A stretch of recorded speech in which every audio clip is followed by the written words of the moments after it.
আমাদের দেশে কবে সেই ছেলে হবে কথায় না বড় হয়ে কাজে বড় হবে। কবি কুসুম কুমারী দাস বেঁচে থাকলে হয়তো তার এই প্রশ্নের উত্তর দিয়ে বলা যেত আমাদের দেশে সেই ছেলে এসে পড়েছে, কারণ আমাদের একজন ডক্টর মোহাম্মদ ইউনুস আছেন। নোবেল বিজয়ের পর এভাবেই বাংলাদেশে প্রবেশ করে সর্বস্তরের মানুষের ভালোবাসায় সিক্ত হয়েছিলেন ডক্টর ইউনুস।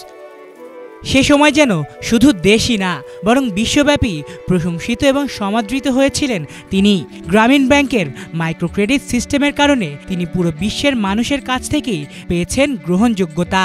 তবে বিশ্ব ক্রীড়াঙ্গনেও কিন্তু বিভিন্ন সময় ব্যাপকভাবে সমাদৃত এবং সম্মানিত হয়েছেন ডক্টর মোহাম্মদ ইউনুস। এমনকি এই মঞ্চেও বহুবার দেশের নাম উজ্জ্বল করেছেন তিনি।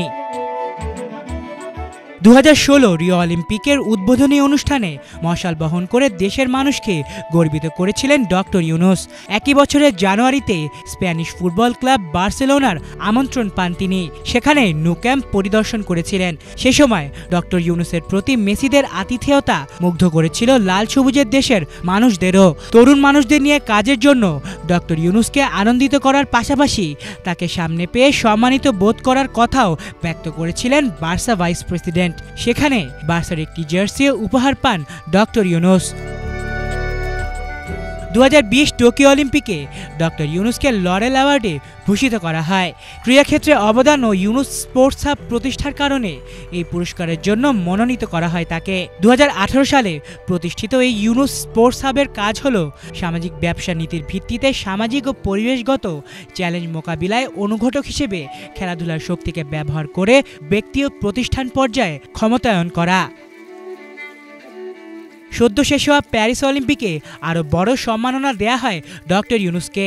তার 3-0 তথ্যখ্যাত শূন্য দারিদ্র্য, শূন্য বেকারত্ব ও শূন্য নিট কার্বন নিঃসরণকেই এবারের অলিম্পিকের মূল বার্তা হিসেবে গ্রহণ করা হয়।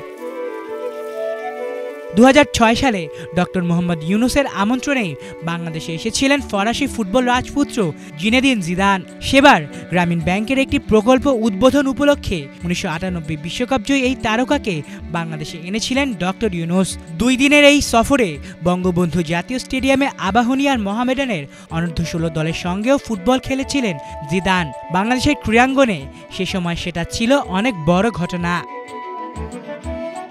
2023 সালে ক্রীড়া জগতে অসাধারণ অবদানের স্বীকৃতিস্বরূপ এবং অন্যান্য ক্ষেত্রে আজীবন কৃতিত্ব অর্জনের জন্য ওয়ার্ল্ড ফুটবল সামিটের আজীবন সম্মাননা পুরস্কার পান ডক্টর মোহাম্মদ ইউনুস।